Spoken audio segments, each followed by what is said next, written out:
لقد صدق الله رسوله الرؤيا بالحق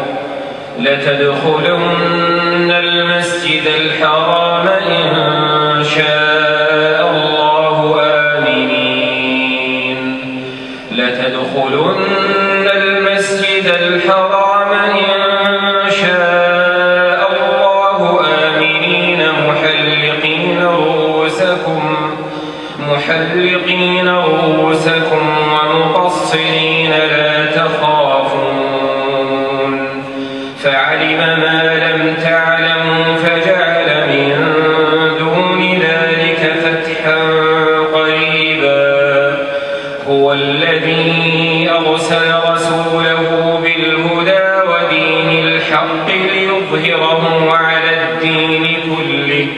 وكفى بالله شهيدا